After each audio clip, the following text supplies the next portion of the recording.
Hola, buenas tardes a todos y a todas.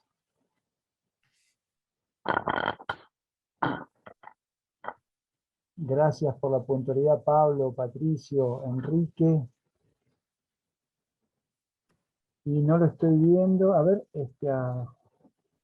a Esteban. Buenas tardes, ¿cómo les va? Hola, buenas tardes. Hola, buenas tardes a todos. ¿Cómo les va? Bienvenidos. Hola, buenas tardes. Hola, buenas tardes. ¿Qué tal? Si les Hola, parece, buenas tardes. buenas tardes. Si les Patricio, parece, qué gusto verte. Gracias, igualmente. Buenas tardes a todos. Buenas tardes a todos. si les parece, en 2 minutos damos comienzo, así vemos si algunos otros participantes se suman. Buenas tardes a todos. Hola. Hola, ¿qué tal? No. ¿Qué tal? En el aula estaríamos conversando. ¿Cuánto tiempo hace? Patricio, que no lo veo. Qué gusto, Juan, querido. Cecilia, bueno, mucha gente querida. Igualmente, igualmente, un gusto, un placer. Ana, querida, no te veo. Después no veo más a nadie. Hola Enrique, un gusto. ¿Qué tal? Tanto tiempo. ¿Cierto? Sí. ¿Todo bien? ¿La familia? Sí. Bien, lo más importante, Eso.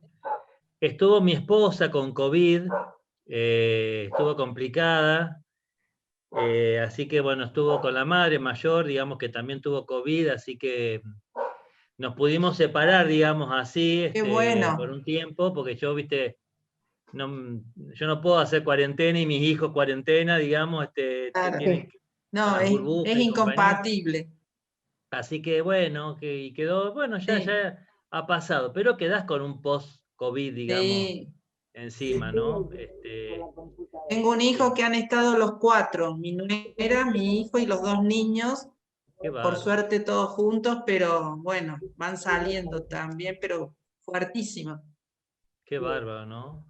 Sí, muy, muy Sí, muy complicado. complejo la situación, qué compleja. Sí, Sí, y en el demasiado. interior también, está muy complicado en el interior, muy complicado. Sí, muchísimo, muy complicado. Tenemos muchísimos casos y realmente gente joven internada. Gente joven, mucha Poca gente joven. capacidad también en el hospital, porque albergaba toda una región, así que sí, muy complejo también. Claro.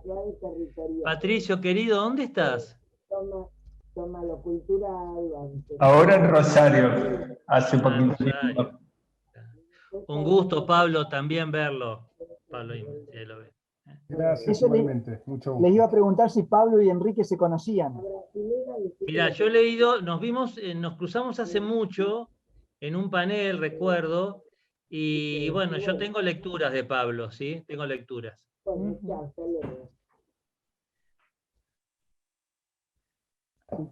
Con Pablo nos hemos encontrado en una corriente que le vamos a pedir a Pablo que en algún momento Qué bueno. del evento nos cuente un poquito, porque seguramente acá va a haber mucha gente interesada. Buenísimo. Sí, son como tiempos refundacionales, ¿no? O el mundo se rehace o se termina la especie, ¿no? Hay que mirar el lado pedagógico de la pandemia, ¿no? Nos está Claro que enseñando sí. que si no salimos todos y todas, no, a esta pandemia le va a seguir otra y a otra. Así que bueno, ojalá podamos aprender de esta experiencia. Sí, ojalá. Ojalá que no venga la pandemia del individualismo, ¿no es cierto? Que esto nos salvamos solos. Eso es un gran peligro, me parece. Veo que Que la Esteban apuesta es colectiva. ¿Nos acompañás, Esteban, Juan Esteban, digo, desde Córdoba? Hola Juan Carlos, y aprovecho de una vez para saludar a todos. Espero estén bien. No, yo estoy en Bogotá, en Colombia.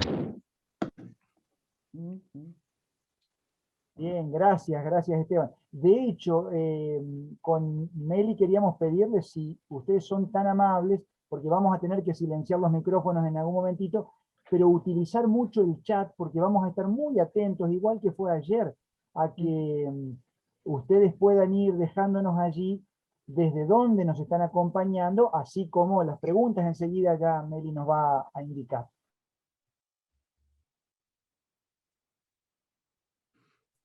Perfecto. Bueno, si les parece, damos comienzo. Bueno, ya se van a ir sumando, pero somos una buena cantidad de asistentes. Así que bienvenidos a todos. Un gusto poder encontrarnos en estos espacios de diálogo. Hoy sería nuestro segundo ciclo de conversatorios sobre Paulo Freire, organizado por la Facultad de Educación de la Universidad Católica de Córdoba, a raíz de los 100 años del nacimiento del referente latinoamericano. Como ya lo he mencionado ayer, el objetivo de este encuentro es poder impulsar la reflexión en torno a la vigencia y a la posibilidad de actualización de la perspectiva freiriana para reinterpretar la educación en nuestros tiempos. Entonces, el segundo conversatorio se titula como La pedagogía de Paulo Freire y sus posibilidades actuales. Ahora voy a dar la palabra al doctor Juan Carlos Stauber, quien va a presentar a los invitados. Y bueno, también les informamos que, tal como mencionó Juan Carlos, va a estar habilitado el chat para que puedan realizar sus consultas, sus preguntas. Nosotros vamos a estar atentos y las leeremos entre los dos para, bueno, ser respondidas. Juan Carlos, si querés empezar. Gracias, Melina. Bueno, un agradecimiento a todas y a todos los que hoy tan puntualmente nos acompañan en tiempos tan difíciles como los que estamos atravesando, tiempos refundacionales, como acaba de mencionar Pablo, y tiempos que también desafían nuestra creatividad. Casualmente, el eje de nuestro encuentro de hoy es Paulo Freire y sus posibilidades actuales. Vaya si las tenemos. Fíjense ustedes que si uno, siguiendo al doctor Escobar, haciendo un raconto rápido por la biografía de Freire, toma no cronológicamente sus grandes ejes pedagógicos, Freire pasa de una pedagogía de la conciencia desde la acción a una pedagogía de la indignación, que se transforma también en una acción emancipadora. Por eso una pedagogía que no es del, sino de los y las oprimidas, y por eso es una pedagogía que es amable y al mismo tiempo esperanzadora, porque es liberadora. En esa perspectiva hay un potencial, evidentemente, que hoy se ve desafiado por como decía Enrique recién, el solipsismo de los individuos frente a sus pantallas, las múltiples pantallas que nos privan de la acción colectiva,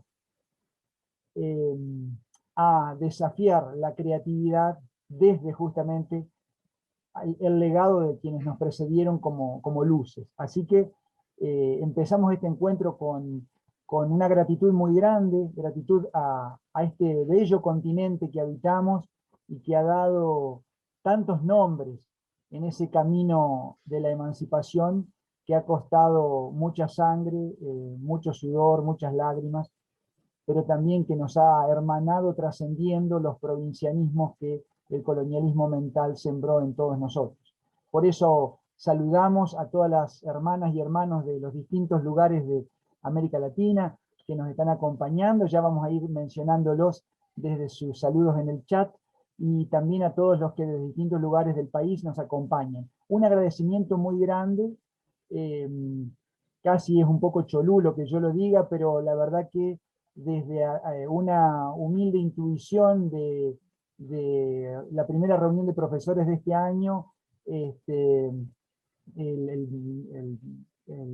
profesor Juan José Ramírez y Melina y nuestra decana, de la Facultad de Educación en la Universidad Católica, enseguida abrieron todos los medios a disposición para que la memoria de Paulo Freire tenga también en la Universidad Católica un espacio de fermentación, no solamente de las reflexiones, los pensamientos, sino también de las acciones que en la formación de pedagogos y de pedagogas nos debemos los latinoamericanos.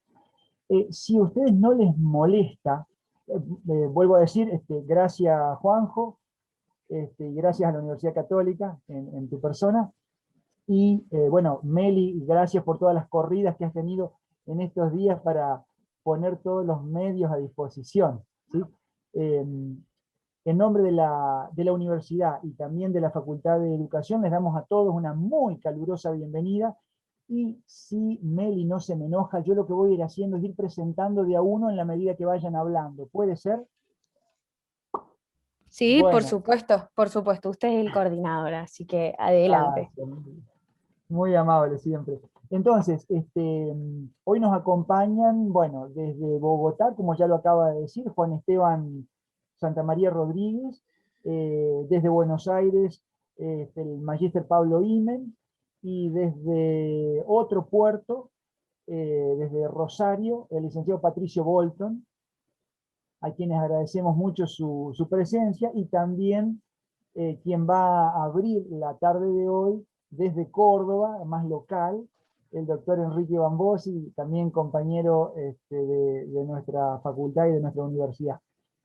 La idea es que, como dijo recién Melina, a medida que se van haciendo las presentaciones, los 4 expositores van a hacer sus presentaciones de continuo, y posteriormente a eso vamos a dar lectura, aproximadamente nos llevará hora y chirolas, y luego vamos a dar curso entonces a las preguntas. En la medida en que las preguntas sean quizás muy abultadas, vamos a tener que hacer alguna selección, unir algunas preguntas con otras. Bueno, ustedes ya saben cómo es esto. De lo contrario, vamos a poder habilitar para que directamente las preguntas puedan ser también más espontáneas.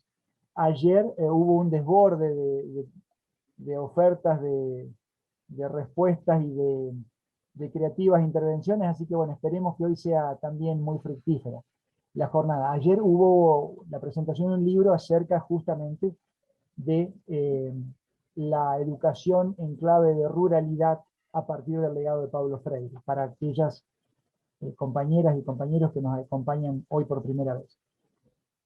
Enrique, hermano, te damos la bienvenida. Gracias por tu rápida disponibilidad para acompañarnos.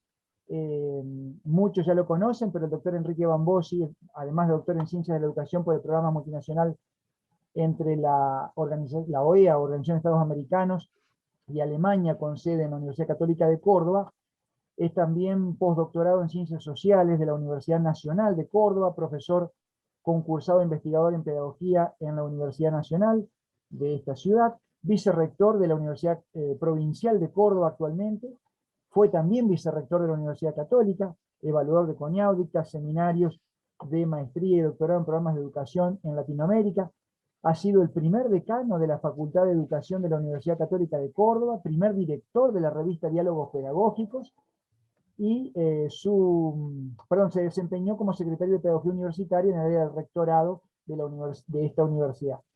Su línea de investigación en perspectivas pedagógicas y comunicacionales en procesos socioeducativos de jóvenes en sectores vulnerados, y es también docente y miembro del comité académico del doctorado de educación de esta Universidad Católica de Córdoba. Gracias por acompañarnos. Tenés la palabra, Enrique. Bueno, muy buenas tardes, un gusto encontrarme con colegas queridos, con colegas estudiantes.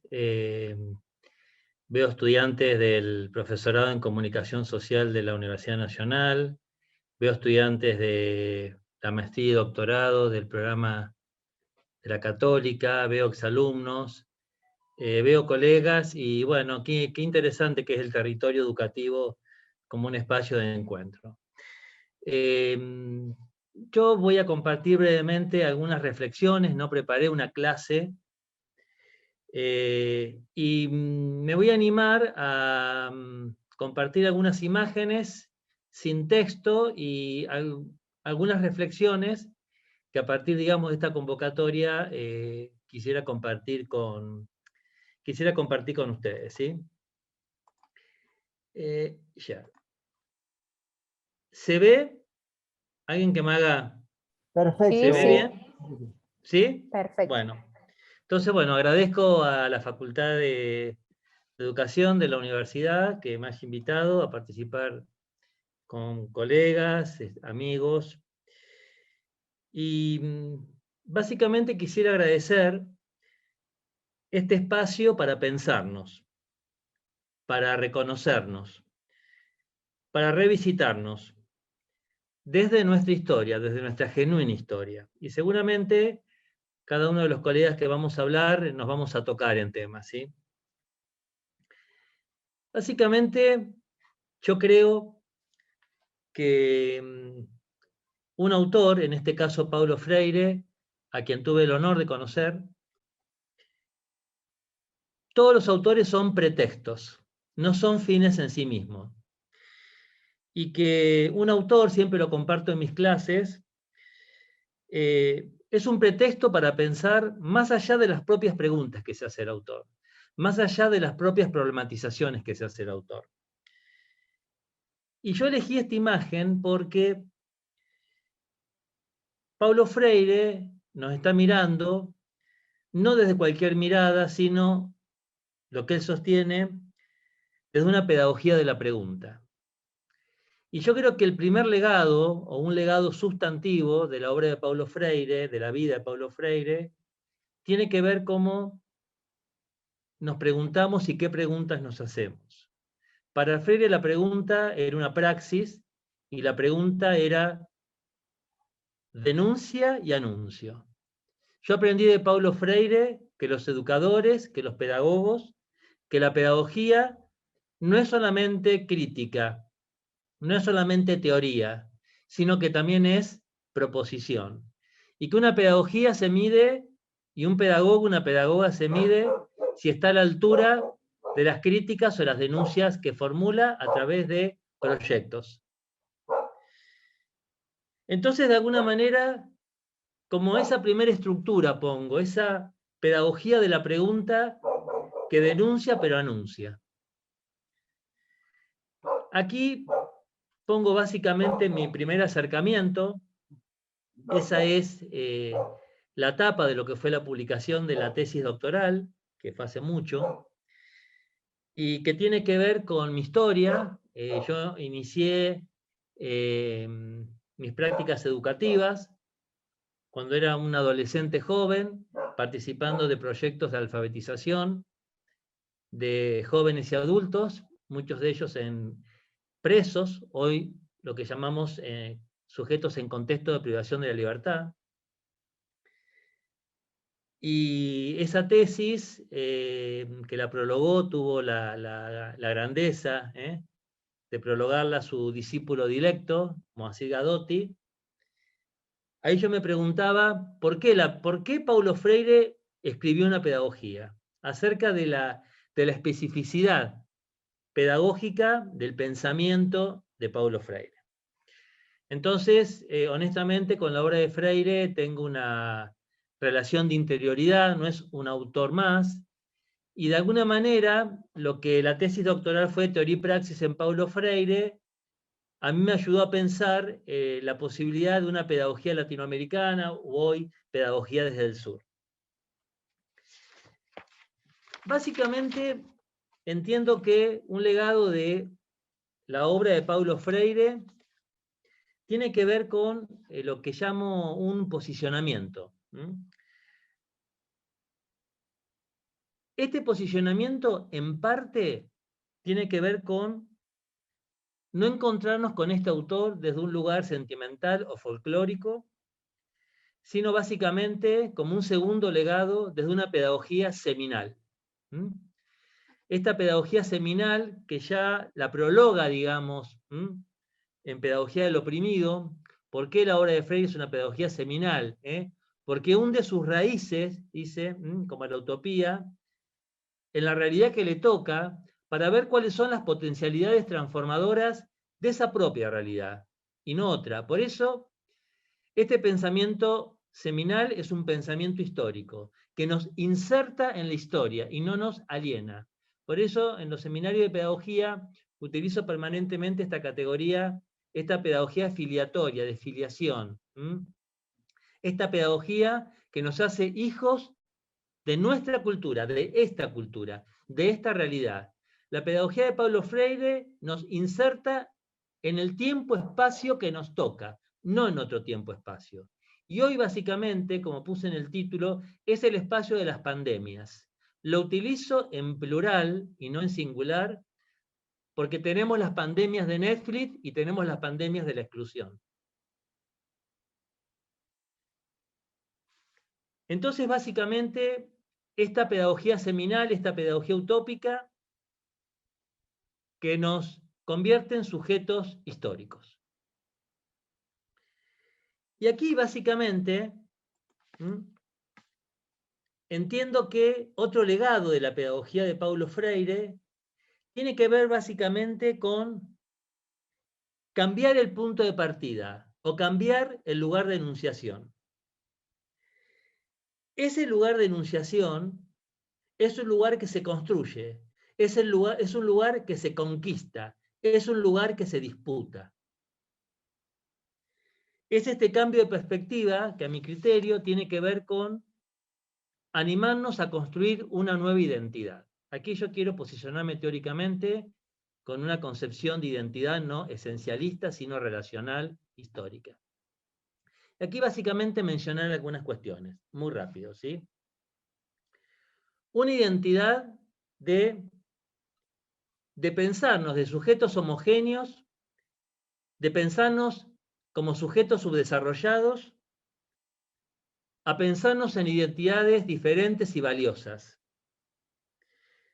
El reconocimiento de la diferencia no para homogeneizar y uniformar, sino el reconocimiento de la diferencia para potenciarlas y diferenciarlas. Por eso yo creo que aquí, y solamente lo esbozo, porque es un tema que todos los que estamos aquí nos apasionaría, creo que básicamente la obra de Freire es en Latinoamérica la que hace la ruptura con el paradigma pedagógico moderno, y la obra de Freire, de alguna manera, como una pedagogía crítica latinoamericana, se enuncia desde las denuncias, como una pedagogía de la denuncia, una denuncia a los efectos de la pedagogía moderna en América Latina. Que todos nacemos personas dignas, y que esa dignificación no es algo natural, es un proceso que se milita, que se conquista, que se disputa. Básicamente, creo que aquí aparece el carácter problematizador de la pedagogía de Paulo Freire. Esta pedagogía desnaturalizadora, esta pedagogía que nos enseña a no asumir como natural aquello que ha sido históricamente construido. Y por eso, aquí yo pongo, hago como un juego, digamos, de imágenes, que siempre lo comparto en mis clases, esta imagen u otras que todos básicamente las hemos visto, esta idea de una pedagogía que mira cómo convertimos al otro en un igual, todos iguales, pero que básicamente pone en el centro a un adulto que sabe y que va a transferir conocimientos a un niño que no sabe, donde el niño es el único sujeto exclusivo de la educabilidad. Y yo esta imagen, muy breve, la quiero contraponer con esta imagen, que también la hemos compartido muchas veces, con los colegas seguramente también. Yo creo que aquí en estas dos imágenes se juega la potencialidad del pensamiento freiriano. Mientras que el paradigma pedagógico moderno centra una relación sujeto-conocimiento con un sujeto adulto que sabe y que va a transferir a un sujeto niño que no sabe, el pensamiento pedagógico freiriano centra, su lugar de enunciación es la ignorancia, es el no saber. Son los sujetos excluidos que no saben. Por eso la ignorancia se convierte en un ámbito de construcción de conocimiento. Y yo creo que aquí, lo podemos hablar con los colegas, estos son como reflexiones nuevas, este adulto que ingresa a un ámbito educativo, escolar, desde su mundo de la vida, el mundo de la vida no queda fuera de la escuela, entiendo que también toda la recuperación y sistematización y reflexión que se ha hecho a partir de Freire, de las prácticas de los movimientos de educación popular, son parte sustantiva e identitaria de lo que hoy llamamos las epistemologías del sur. Todos sabemos que las epistemologías del sur tienen que ver con estas prácticas de resistencias a este modelo de capitalismo salvaje, pero creo que Latinoamérica le otorga a ese sur una nota identitaria particular. Yo aquí quiero asumir una posición. No estoy de acuerdo con que la categoría epistemologías del sur borre a la categoría Latinoamérica. Entiendo que la categoría Latinoamérica, de vuelta, aporta un sur identitario para constituir esas epistemologías del sur. No las tomo como términos opuestos, sino como términos complementarios. Latinoamérica es un sur identitario. Todos lo sabemos, quienes estamos estudiando estas cuestiones, que no estamos hablando solamente de nortes o sures geográficos, sino también materiales y simbólicos. Tenemos nortes en el sur y tenemos sures en el norte. Y bueno, y ya para cerrar, yo solamente no para leerlas todas, quiero compartir algunas preguntas. Si nos están permitiendo constituirnos a nosotros, a los docentes, a nuestros estudiantes, en sujetos históricos, el tema de la singularidad histórica, qué interpretaciones históricas hacemos en nuestras prácticas de enseñanza, si básicamente estas prácticas de enseñanza nos están habilitando procesos de construcción de territorios sociales más justos. Creo que básicamente de eso se trata la educación. La educación desde la perspectiva del derecho tiene que ver con ampliar los territorios materiales y simbólicos para que la educación deje de ser un privilegio y sea un derecho para todas y todos. Salto, por cuestiones de tiempo, salto algunas preguntas que quedan básicamente aquí que quedan para ustedes. Y aquí vuelvo a la primera imagen, en primer lugar diciendo, espero haber estado a la altura de las preguntas, de esa mirada provocadora, preguntona de Paulo Freire. Y básicamente creo que, sintetizando, en los legados del pensamiento pedagógico freiriano, encontramos la recuperación de los conocimientos de la educación popular, la democratización de la educación. Todos lo vamos a mencionar, seguramente los colegas. Hoy esta categoría estructurante del inédito viable, es decir, ¿qué es posible pensar y transformar hoy? También básicamente la pedagogía freiriana la asumo desde una dimensión emancipatoria de la teoría, no una teoría endogámica, sino básicamente una teoría transformadora. Yo aquí cierro para darle la palabra y ser respetuoso con el tiempo que tengo. Entiendo básicamente que el pensamiento pedagógico freiriano es la pedagogía que le otorga hoy a Latinoamérica ese sur identitario. Muchas gracias. Muchas gracias, Enrique. Quiero aclarar de paso, porque vos lo hiciste y fue una equivocación mía, que no fuiste vicerrector de la Universidad Católica de Córdoba. Estuviste en la secretaría, claro. Sí, ahí yo me confundí de cargos, ¿viste? Vamos. Muchísimas gracias, Enrique, por tu provocadora apertura. Hay varios agradecimientos ya en el chat y vamos a a darle paso ahora al compañero Pablo Imen, desde Buenos Aires. Luego le daremos la palabra a Juan Esteban para dejarle a Patricio la última intervención de cierre de la tarde de hoy. Les quiero reiterar a aquellas personas que estuvieron consultándolo que, como Melina ya contestó en el chat, la Secretaría de Extensión se va a encargar de enviarles a todas las personas que se han inscrito un mail con los enlaces de estas charlas, de forma tal que luego ustedes puedan volver a disfrutarlas. Bueno, agradecidos entonces, Enrique, por tu intervención. Queremos dejar abierta a que las personas que quieren hacer luego algún comentario o pregunta, sobre todo, nosotros vamos a ir viéndolas, incluso también la posibilidad de que algunos de los disertantes también pueden hacer algunas respuestas breves a través del chat. Querido Pablo, gracias por haberte prendido enseguida, también con una tremenda disponibilidad, y además provocando desde tu lugar allí en Buenos Aires también otras memorias agradecidas a esta pedagogía que, como decía Enrique recién, es paradigmática del movimiento emancipador nuestro americano. Pablo Imen es vicerrector del Instituto Universitario de la Cooperación, el IUCOP, secretario de Formación e Investigaciones del Centro Cultural de la Cooperación Floreal Gorín, docente e investigador de la Universidad Nacional de Luján y de la Universidad de Buenos Aires, autor de textos sobre política educacional, pedagogía y cooperativismo. Muchas gracias por acompañarnos. Pablo, te damos la palabra y la bienvenida. Bueno, buenas tardes a todas y todos.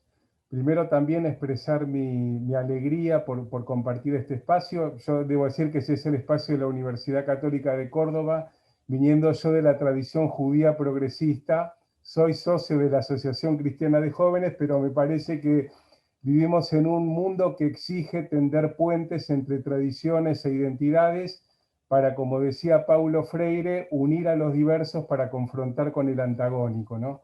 Entonces, bueno, celebrar y agradecer también este espacio. Yo casi diría que después de lo que dijo Enrique no me deja mucho para agregar, o en todo caso, yo que estoy en la intersección de la política educacional y la pedagogía, tal vez incorporar algún enfoque o algún modo que pueda aportar alguna mirada nueva, complementaria, algún matiz, para enriquecer este diálogo, ¿no? Yo empecé preguntándome al preparar esta intervención por qué hay que leer a Paulo Freire, por qué a 100 años de su muerte hay que leer a Paulo Freire, o por qué hay que leer la historia, ¿no?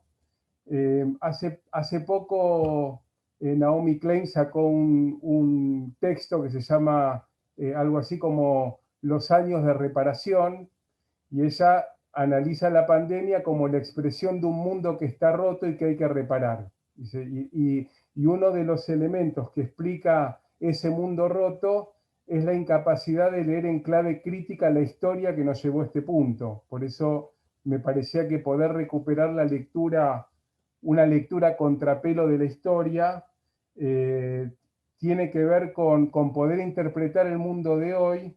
Y en clave de lo que planteaba Enrique, de que somos del sur pero latinoamericanos, leer a Paulo Freire nos permite tener claro de dónde venimos, saber quiénes somos y por lo tanto saber hacia dónde queremos ir, ¿no?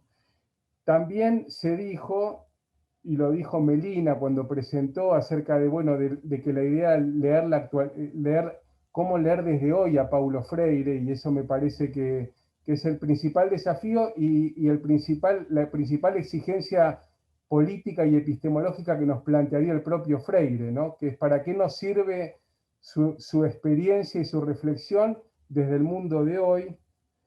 Y claro, desde el mundo de hoy, desde donde estamos parados, siempre leemos la realidad que va variando según pasa el tiempo. Hay un dicho de no sé qué origen que dice: lo único seguro es el futuro porque el pasado cambia todo el tiempo, y en la medida en que nos ubicamos en un contexto, leemos esos autores o esa historia de manera muy diferente. Y entonces a mí me parece que para poder pensar a Paulo Freire hoy hay que hacer, aunque sea un muy breve recorrido de qué pasa hoy. Lo miro a Juan Esteban, que está en Bogotá, empezando por ahí. Quiero expresar mi solidaridad con el pueblo colombiano. Lo que está ocurriendo en Colombia es un verdadero genocidio, y toda América Latina y el mundo está convulsionado hoy, y me parece que es una nota sobre la cual tenemos que reflexionar mucho, ¿no? Yo anotaba algunos puntos para caracterizar el escenario actual, porque, como también planteó Paulo Freire, asumiendo los límites de la educación no cambia el mundo, dijo, en todo caso cambia las personas que pueden cambiar el mundo, ¿no?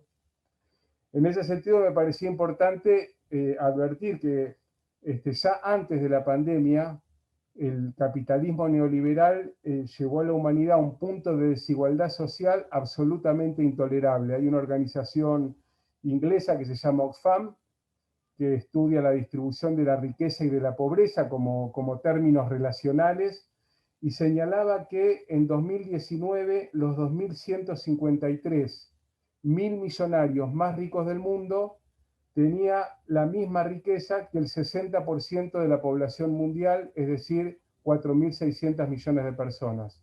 Hay que agregar que después de la pandemia, o en el marco de la pandemia, esa concentración y esa desigualdad se profundizó todavía más. Un segundo elemento de esta coyuntura es que el régimen de acumulación capitalista se centra en la actividad especulativa, ¿no? Y que por cada dólar que se invierte en producción, se invierten al menos $20 en actividad especulativa y financiera. Un tercer elemento a tener en cuenta es que el modelo de desarrollo predominante que transforma la naturaleza en bienes tiene un carácter profundamente predador de la naturaleza, y que, bueno, y que está poniendo en riesgo la supervivencia del planeta y de la vida en el planeta. Hay un cuarto elemento, que es la cuarta revolución industrial, sobre la cual Freire nos llevaría a pensar también, porque implica una expansión inédita de las tecnologías en la vida colectiva, lo cual abre futuros antagónicos, abre, por ejemplo, un futuro de una humanidad liberada del trabajo pesado porque lo hacen las máquinas, o abre la posibilidad de nuevos modos de organización y exclusión y control social, dependiendo el proyecto político que organice la sociedad de acá al futuro. En quinto lugar, hay una disputa geopolítica entre dos modelos de globalización, uno impulsado por Occidente, no es el tema, pero simplemente lo quiero señalar, y otro por Oriente, bajo la conducción de la República Popular China, tema que nos daría para otra discusión muy larga, pero lo cierto es que hay dos modelos de mundo en disputa, con dos poderes confrontados entre comillas, Oriente y Occidente. Y finalmente, la existencia de la pandemia, que se puede interpretar de muchas maneras, como una maldición, pero también como una pedagogía, ¿no? Naomi Klein dice, muchas veces estas desgracias nos enseñan algunas cosas, ¿no? Que no es posible salvarse solos, que es imprescindible repensar la relación del ser humano entre sí y del ser humano con la naturaleza, etcétera, etcétera, etcétera. Entonces, tal vez como un apunte epistemológico, podemos decir que estamos planteando la realidad social y la realidad histórica como un escenario de disputa entre proyectos, de disputa entre sujetos colectivos, y este es un planteo muy freiriano, aunque no solo freiriano, ¿no? Y en ese marco también me parece importante hacer algún apunte sobre el campo educativo como un campo de disputa, ¿no? Porque para el héroe y el legado de Freire es importante saber cuáles son los proyectos que están en disputa, y todo esto decirlo en total en 20 minutos, así que va a ser, digamos, más bien una seguidilla de titulares que intenta tener cierta coherencia entre sí. Pero uno podría decir, siguiendo una definición de un pedagogo venezolano, Luis Bonilla, que el proyecto neoliberal, que es un proyecto civilizatorio, tiene un capítulo educativo, ¿no? Y él denomina el proyecto educativo neoliberal como apagón pedagógico, ¿no? ¿Cuáles son los rasgos centrales del apagón pedagógico, para decirlo de una manera? Un primer elemento es la oclusión de todo debate acerca de responder a las preguntas fundamentales de la educación. ¿Para qué educar? ¿Cómo educar? ¿Cuáles son los fines de la educación? Y estos sectores se niegan a contestar, a habilitar ese debate porque ellos ya contestaron esa pregunta. Hay que educar, dicen ellos, para la calidad educativa, ¿no? Y cuando uno les pregunta qué es calidad educativa, dan dos respuestas. Calidad educativa es el equivalente a los resultados de operativos de evaluación estandarizados, de un conjunto de conocimientos elaborados por expertos, traducidos por manuales, embutidos por los docentes en los cerebros de los alumnos y medidos por una empresa privada como en Chile o por el Ministerio de Educación correspondiente, que elabora un ranking de triunfadores y de perdedores, ¿no? Desde luego que esa idea de calidad educativa supone una pedagogía, supone una didáctica, supone un modelo epistemológico, supone un modelo de docente y de trabajo docente, supone un modelo institucional. Un segundo elemento de la política educativa o del proyecto educativo neoliberal es la centralidad de la informática como dispositivo educador, ¿no? No es nada muy nuevo. En la ciudad de Buenos Aires la secundaria del futuro viene por ese lado, pero un poco la idea es que hay que avanzar en que los chicos de secundaria estén un tiempo en la computadora en su casa, aprendiendo los contenidos que no se discuten, y a partir de eso entonces ordenar de verdad un modelo pedagógico. Y un tercer rasgo, para resumir, decir muy rápidamente, es la descalificación de educadores y educadoras, de instituciones escolares, de los sistemas educativos, de los gremios docentes y de las familias, porque no entienden por dónde pasa la verdadera clave educativa, ¿no? Y otra idea de calidad educativa es formar para el mercado de trabajo, que bueno, requeriría también otra discusión. Entonces, en ese marco, retomo la pregunta, bueno, ¿qué podemos, desde dónde leer a Freire a partir de este escenario, donde aparece un proyecto educativo, político educativo, pedagógico y didáctico, que se ha desplegado enormemente en esas últimas 4 décadas, ¿no? Entonces, a mí me parecía volver a la idea de que el estudio de la historia y de nuestros legados históricos nos dan una idea de identidad y nos dan una idea de proyectos, pero que esa lectura de Freire requiere una traducción. Hay una frase que dice: traducir es traicionar, porque yo no tuve la suerte de conocerlo a Freire como Enrique, pero sí leí sus libros y los leo según mi interpretación y en mi contexto histórico. Entonces seguramente Freire objetaría alguna interpretación que yo hago de su legado, pero finalmente para eso sirven los autores, y en eso me sumo a la reflexión que hacía Enrique hace un ratito, ¿no? También hay que leerlo por los enemigos que tiene, contestaría yo, ¿no? En Brasil, Paulo Freire fue exorcizado por Bolsonaro, y eso me hace enorgullecerme de identificarme con Paulo Freire, ¿no? Freire permite alimentar una perspectiva nuestroamericana y bueno, y nos desafía pedagógicamente a pensar su legado en clave del presente, ¿no? Me parece que ese es como... En ese marco, digo, me parece que Enrique planteó varias cuestiones centrales del legado freiriano. Yo diría muy rápidamente, tomaría como 3 grandes dimensiones del legado freiriano. El primero es una dimensión estrictamente política, y él básicamente plantea que todo acto pedagógico es un acto político, es decir, está basado en un posicionamiento ético-político, está basado en una visión del mundo, está basado en determinados valores, a favor o en contra, sea funcional, sea que intente reproducir el orden o que intente transformarlo. Nuestra práctica educativa siempre es una práctica política, dice Freire. Una segunda nota de esta concepción ético-política es que Freire separa de un lugar de la disputa antagónica entre quienes intentan consolidar el orden y quienes intentan transformarlo. Él decididamente se pone del lado de una sociedad liberada. Le podemos dar cualquier nombre. Yo tengo ahora un poco de miedo con los nombres, decir, bueno, socialista, comunista, solidarista, cooperativista, pero en todo caso una sociedad capaz de construir un destino común, capaz de asegurar la dignidad de todos y de todas, de asegurar este respeto a la diversidad. Y también algo que dijo, algo que señaló Enrique, me parece, bueno, que tanto se planta en el lugar de la denuncia como la del anuncio, y que en términos del anuncio y la construcción interpela al pueblo como sujeto de la transformación histórica, ¿no? De hecho, el libro Pedagogía del Oprimido hace un cuestionamiento muy frontal a las vanguardias de los 70, por ejemplo, en los gobiernos de los países del socialismo real, indicando que solo los pueblos en un proceso pueden ser los verdaderos constructores de una sociedad emancipada.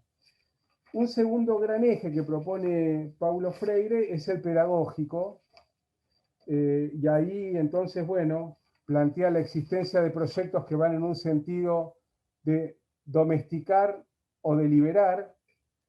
Un segundo elemento tiene que ver con una perspectiva epistemológica y esta idea de que todos y todas quienes integran la relación y el espacio educativo son portadores de un saber que debe ser tenido en cuenta a la hora de construir el currículum, para decirlo. También es cierto que Freire no escribió para el sistema educativo formal, sino para la educación popular en un sentido mucho más amplio, y que él planteaba que si bien todos y todas debían ser parte de ese conocimiento valioso, había que lograr despojarse de la mirada del opresor que teníamos incorporadas, educandos y educadores, y entonces él planteaba como tarea esencial de su perspectiva política y educativa la necesidad de transitar de la conciencia ingenua a la conciencia crítica, ¿no? Entonces, el pueblo como sujeto histórico, logrando a partir de su propia reflexión en diálogo con el educador, y sin negar el rol específico del educador y el educando, asumir una lectura crítica del mundo y avanzar en su transformación efectiva. Bueno, y un tercer gran eje es metodológico y epistemológico, sobre lo cual se habló suficientemente Enrique, y entonces no voy a decir mucho más que 2 o 3 cosas para darle la palabra a los compañeros que siguen, ¿no? La primera es que me gustaría explicitar que Freire no es un rayo en un día de sol, sino que es un punto de inflexión en un largo camino histórico de nuestra América y del mundo, ¿no? Yo por lo menos reconozco en Simón Rodríguez, en José Martí, en Olga y Leticia Cosettini, y en Gesualdo Sosa y en tantos otros, pedagogos y pedagogas que desde los límites, desde los bordes, desafiando, fueron marcando un recorrido que nos permite hablar de una pedagogía nuestroamericana, ¿no? Y ahora que lo miro a Juan Esteban, pienso en el movimiento pedagógico colombiano y la experiencia de los 80 tan potente, de la cual tanto tenemos para aprender, ¿no? Si una crítica hay que hacerle a Freire y a Simón Rodríguez y a José Martí y a todos esos, que son grandes luces para nosotros, es que no pudieron trascender a construcciones colectivas, ¿no? A grandes colectivos pedagógicos. Por eso recuperaba la experiencia del movimiento pedagógico colombiano, porque tal vez la tarea del siglo XXI sea, en disputa con el proyecto educativo neoliberal, construir un proyecto educativo emancipador que solo puede nacer de un sujeto colectivo. Y ahí entonces está la imprescindible unidad de los diversos, el movimiento pedagógico latinoamericano. Nosotros creamos la corriente pedagógica Solidaridad y Emancipación. La pregunta es, ¿cómo ir avanzando en la construcción de colectivos capaces de fundar esa educación emancipadora que hunde sus raíces en el pasado, pero que tiene los ojos puestos en el porvenir, ¿no? Entonces, bueno, termino con esta interpelación. Tal vez el mayor homenaje que podamos hacerle a Paulo Freire sea no solo la lectura crítica de su legado, sino la construcción de un colectivo que empuje un proyecto que alumbre una educación que contribuya a hacer nacer una sociedad nueva, ¿no? En este tiempo histórico en el que, como decía Antonio Gramsci, lo viejo no termina de morir y lo nuevo no termina de nacer, pero está naciendo. Bueno, muchas gracias. Dejo en el tiempo más o menos acordado mi palabra. Muy puntual, Pablo. Muchísimas gracias por tu exposición. Brillante. Sobre todo tan provocadora como las preguntas que nos dejó Enrique, esa triple caracterización de lo que vos llamaste apagón pedagógico del neoliberalismo, que uno puede ver tan afincado, no solamente en muchas de nuestras prácticas, sino a veces en los comentarios en salas de profes. A veces dando por supuesto, ¿no? Muchos de estas características que vos llamaste el apagón pedagógico, ¿no? Con esas tres características, ¿no? Muchísimas gracias, Pablo, también por haber traído la memoria de estos otros pedagogos que seguramente en alguna otra ocasión nos reunirán, y al mismo tiempo la expresión de la cual nos hacemos eco, de nuestra solidaridad austral con todo el pueblo colombiano que está resistiendo creativamente y heroicamente a justamente algunos de esas características del apagón que vos mencionabas, Pablo. Bueno, hoy nos están acompañando gente, según han ido expresando aquí en el chat de Villa María, La Herradura, Oliva, Río Segundo y Río Cuarto, Malagueño, Marco Juárez, también desde Santa Fe, desde Merlo, provincia de San Luis, desde Buenos Aires, Don Torcuato, Castelli, Tortuguitas, Lomas de Zamora, Alberti, y por supuesto Juan Esteban Santa María Rodríguez desde Bogotá. Juan Esteban es doctorando de la Universidad en Educación de la Universidad Católica de Córdoba, licenciado y magíster en Teología por la Pontificia Universidad Javeriana de Colombia, especialista en Pedagogía para la Educación Superior por la Universidad Santo Tomás de Colombia, docente e investigador en las Facultades de Teología de la Pontificia Universidad Javeriana y de la Universidad Santo Tomás, investigador del Instituto Iberoamericano de La Haya para la Paz, los Derechos Humanos y la Justicia Internacional de los Países Bajos, investigador adjunto del Centro Latinoamericano de Estudios en Epistemología Pedagógica de Cuba. Muchísimas gracias también por tu inquietud, Juan Esteban, por querer sumarte a este repensar creativamente el legado de Paulo Freire en sus posibilidades actuales. Te damos una calurosa bienvenida, nuestra gratitud y un gran abrazo solidario para todo tu pueblo. Bien, muy buenas tardes, Juan Carlos, y a mis compañeros panelistas, Patricio, Pablo, Enrique, un fraternal abrazo desde acá, desde Colombia. Un placer verlos, y también a todas las personas que nos acompañan el día de hoy. Y bueno, gracias también por sus mensajes de apoyo y de solidaridad y de aliento en estos momentos que son críticos para nuestro país, sin duda alguna, y que también nos estamos debatiendo en algo que ya ha salido en la conversación, y es precisamente entre construirnos colectivamente o continuar desde nuestras propias individualidades. Y creo que más allá de la crisis social que estamos viviendo, que es sustancial por los factores políticos, sociales y económicos que la acompañan, también pasa por una crisis humana, una crisis antropológica, que en nuestra sociedad colombiana está muy marcada precisamente por esa tendencia del individualismo y de lo que acompaña ese individualismo en este país, que sustancialmente se traduce en una política corrupta, por mencionarlo con nombres propios y concretos, y por un narcoestado, que es el que ha permeado el imaginario de la identidad social en Colombia. Entonces ahí tenemos un problema para pensar. Entonces, muchísimas gracias por su apoyo y solidaridad y por supuesto, pues desde acá también nosotros seguimos resistiendo con fe, con esperanza, un poco también como mencionaba Enrique al principio, con algo de utopía en esta distopía de realidad en la que estamos. Bien, mi intervención, entonces, siguiendo también los parámetros que me han sugerido los organizadores de este ciclo de conversatorio, a quien agradezco nuevamente la amable invitación, pues quiere girar sobre varios elementos, tal vez por momentos parecieran estar atomizados, pero en último término quiero llegar a un punto central que es la realidad histórica.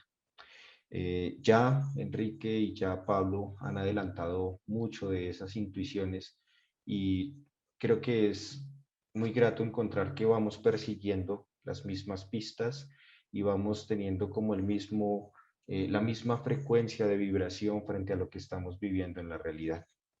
Y en ese orden de ideas, cuando ustedes señalaban, o por ejemplo, cuando ustedes estaban hablando un poco de esa identidad nuestroamericana muy propia de José Martí, yo también en el momento en que pensaba qué proponer, qué compartir,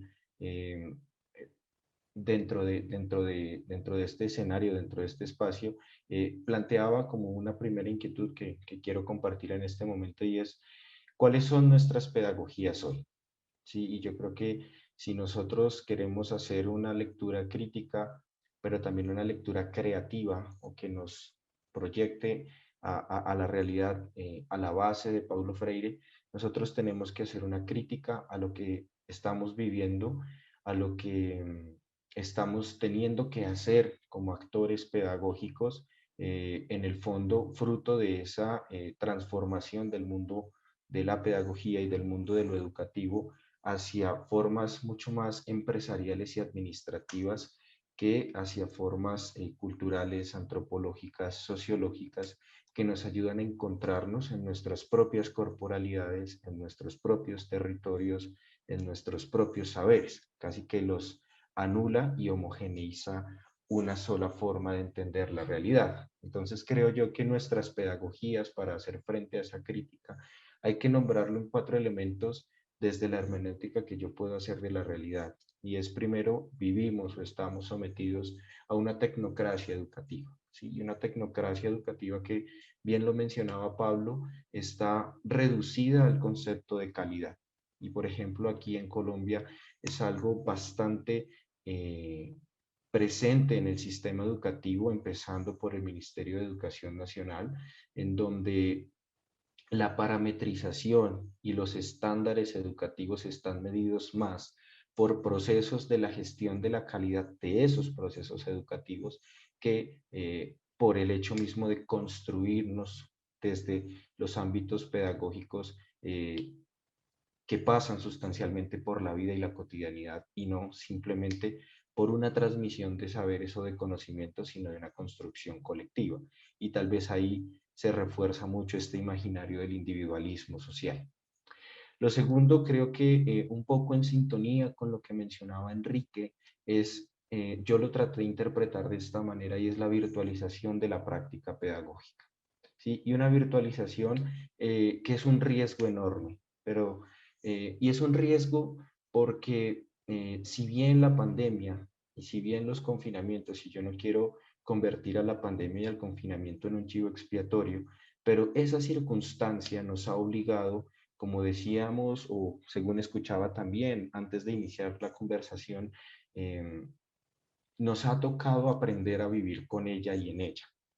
¿Sí? Pero ese nos ha tocado, nos ha puesto en riesgos. Y en riesgos que, si bien todo lo estamos haciendo detrás de una pantalla, ahora mismo recuerdo algún encuentro que hicimos con Enrique hacia junio del año pasado, tal vez, en el que nos reuníamos con los compañeros de la cohorte 4. Recuerdo bien, Enrique, tú nos mencionabas algo y es cómo humanizamos la pantalla del computador para continuar creando y recreando nuestra historia y recreándonos como maestros. Entonces esa virtualización puede ser un riesgo en cuanto que podemos seguir trasladando nuestras prácticas pedagógicas demasiado técnicas y demasiado procedimentales a una pantalla y a un instrumental que se llama plataforma, ¿O realmente estamos encontrando aquí espacios en donde la pantalla nos abre a mundos y universos posibles distintos, que pasan por la capacidad de construirnos socialmente desde lo virtual? ¿Sí? Y cuando hablo de esto, pienso muy prácticamente en cuestiones de cómo nos pensamos nuestros actos educativos o pedagógicos cuando estamos con nuestros estudiantes, cuando nosotros mismos como docentes nos involucramos con nuestros estudiantes en un trabajo de construcción colectiva del conocimiento, o simplemente nos quedamos en una retórica que bien podría continuar así porque no cambió de lo que fue el aula presencial a lo que es el aula virtual. Unido a estas pandemias sanitarias, que era algo que inspiraba un poco la conversación al principio, yo sigo insistiendo en que también esta pandemia nos mostró una enfermedad social, y es la inequidad, ni siquiera la desigualdad. Y es una inequidad porque no nos reconoce el sistema y no nos reconoce la sociedad, inclusive nosotros mismos nos hemos dejado de reconocer como diferentes. Y eso se ve traducido en el acceso y en el servicio educativos diferenciados, en el acceso a posibilidades educativas que den respuesta a los intereses de los sujetos, y aquí vuelvo a insistir mucho en la corporalidad, porque no está sucediendo así. Entonces, tal vez ahí nosotros debemos hacer una crítica sustancial fruto de esa necesidad de encontrarnos en la pluralidad. Y tercero, cuarto, perdón, creo que ya lo han insistido bastante nuestros compañeros, y es las narrativas hegemónicas y colonizadoras. Y narrativas hegemónicas y colonizadoras que pasan precisamente por esa distinción entre un norte global y un sur global que ya anticipaban antes, y de cómo hay una mimetización de ese sur y de ese norte en el mundo geográfico y en el mundo político.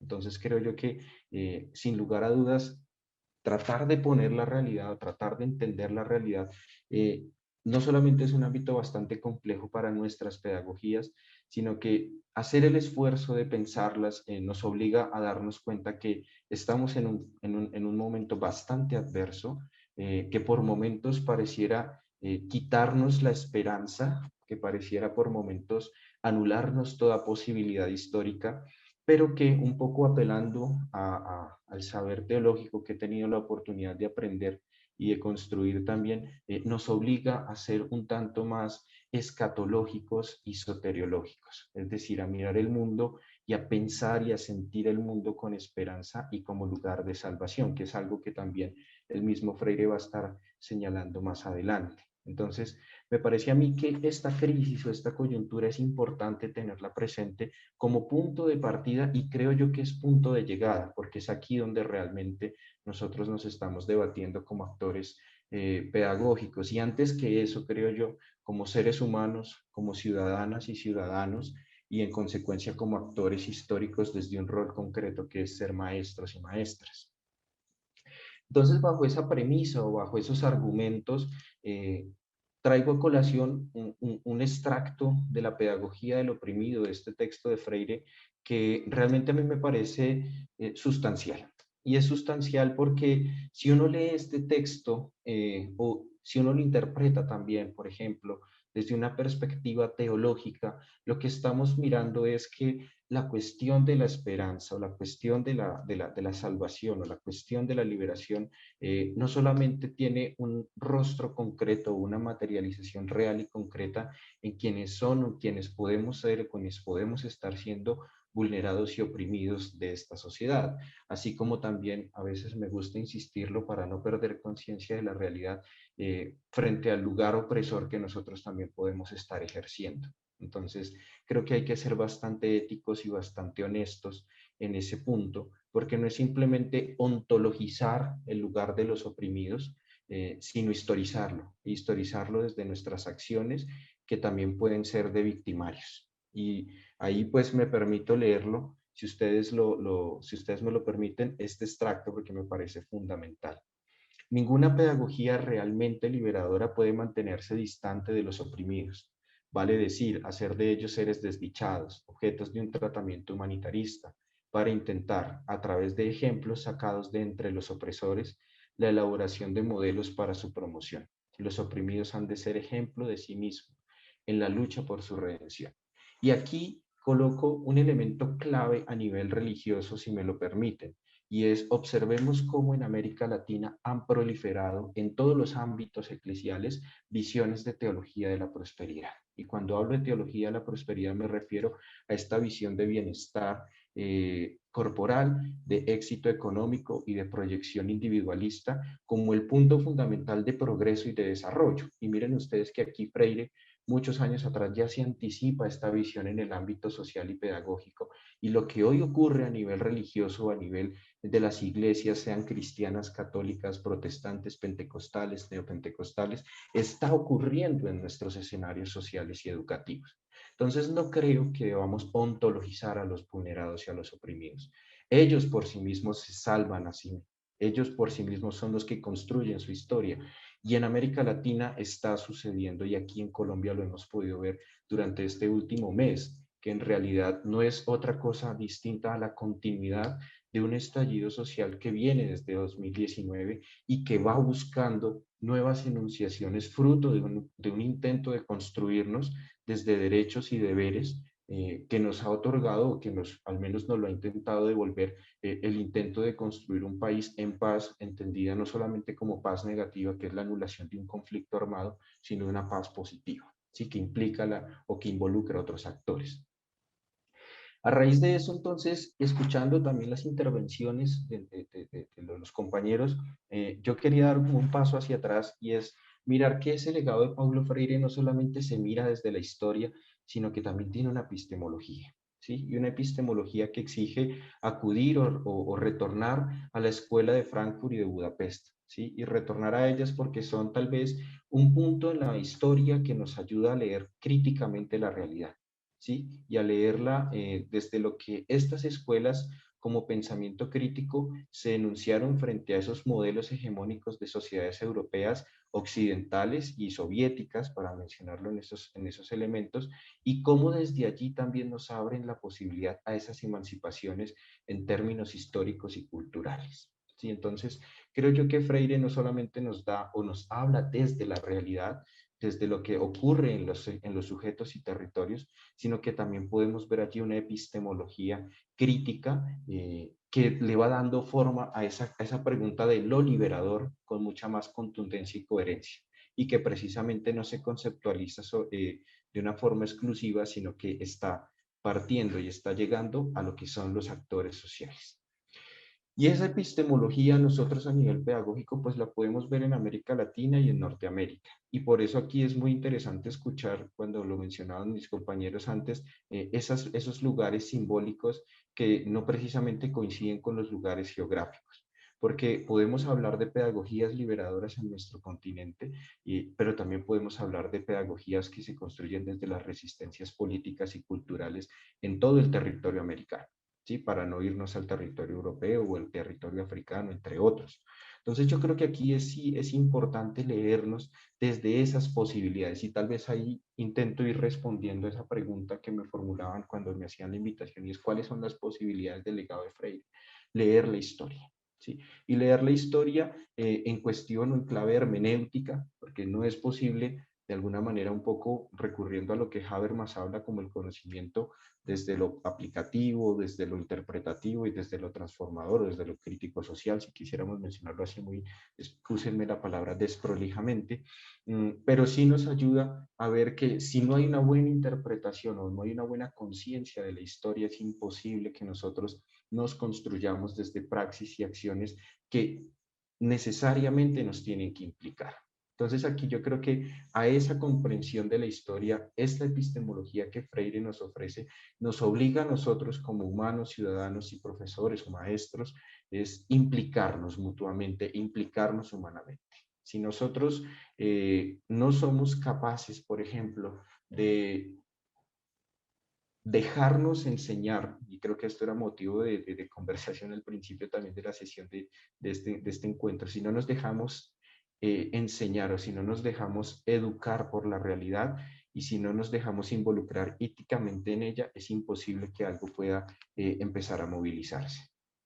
Y aquí, entonces, quiero aportar algo que es fruto de lo que también vengo construyendo en mi trabajo de tesis doctoral, y es fruto de lo que me ha acompañado intelectualmente y vitalmente en mi vida, y es empezar a entender que no solamente Freire nos ofreció o nos brindó una posibilidad de entender la realidad, sino que han unido o se han unido o han ido, es posible leerlo y ver estas opciones desde otros actores históricos, intelectuales, que han acompañado nuestra realidad latinoamericana. Y entre ellos, pues uno es Ignacio Ellacuría, ¿sí?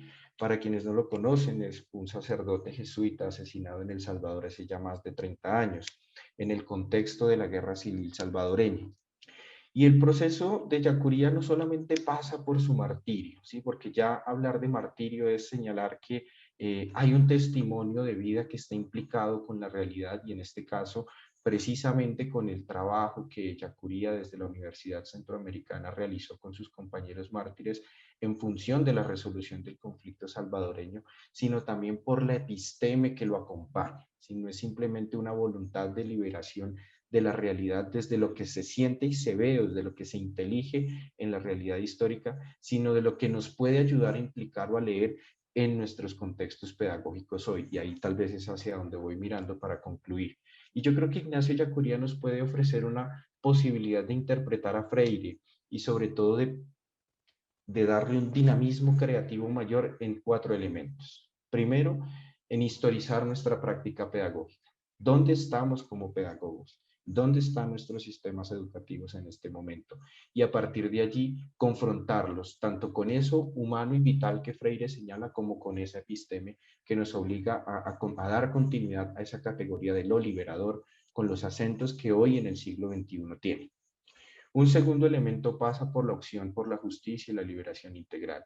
Ignacio Ellacuría insiste mucho en que la liberación no es simplemente una liberación política, una liberación económica, es una liberación que le retorne al hombre la conciencia de sí mismo, o mejor, que sea el ser humano capaz de pensarse y sentirse en su historia dentro de lo que él hace. Entonces, aquí también pues, nos obliga a retornar a ese riesgo de evitar ontologizar a quienes son los más vulnerables, y más bien nos obliga a dejarnos enseñar por cómo ellos resisten y se construyen en la historia. Catherine Walsh lo va a decir, cómo reexisten y cómo reexisten para sobrevivir, que es tal vez un elemento sustancial que hoy vivimos en América Latina.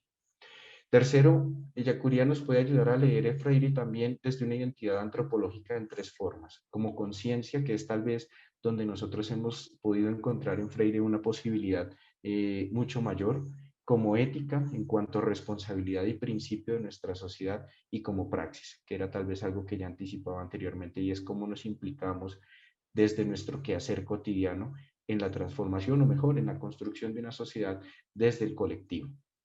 Y finalmente creo que esta expresión es interesante, y es cómo nos sometemos a la realidad. Más aún, Ellacuría habla de la realidad da que pensar. Entonces nosotros, nuestra autonomía y nuestra libertad como intelectuales, si quisiéramos, pero más allá de eso, como seres racionales y seres que sienten e inteligen las realidades, dejarnos enseñar por la realidad. Ellacuría va a hablar de dejarnos cargar por la realidad.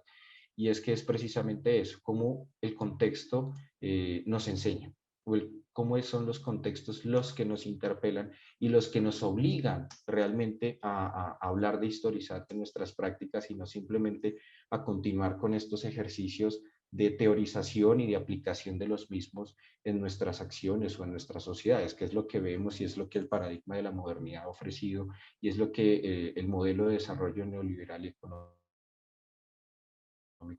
como carta sustancial de no negociación para desarrollar el mundo.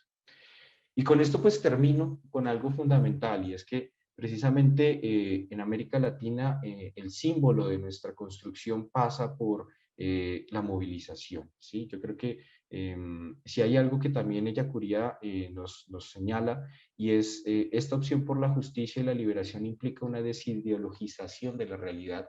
Y cuando hablo aquí de desideologización, quiero referirme a algo que Ellacuría señala, y es qué es lo que hay detrás de la historia, qué es lo que hay detrás de las narrativas que se imponen, para ser un poco sintético. Y es también qué es lo que ocurre en las calles, qué es lo que se siente qué es lo que siente la gente, qué es lo que vive, qué es lo que piensa. Y creo que en América Latina, desde que empezaron a ocurrir estos estallidos sociales en el último tiempo en Ecuador, Bolivia, Chile, Perú y en Colombia, lo que nos tenemos que dar cuenta es que aquí hay un sentir que está en contravía a cómo están funcionando institucionalmente las sociedades. Y eso nos tiene que hacer ver que ese otro lugar, ese reverso de la historia, realmente es el lugar que habla y que interpela.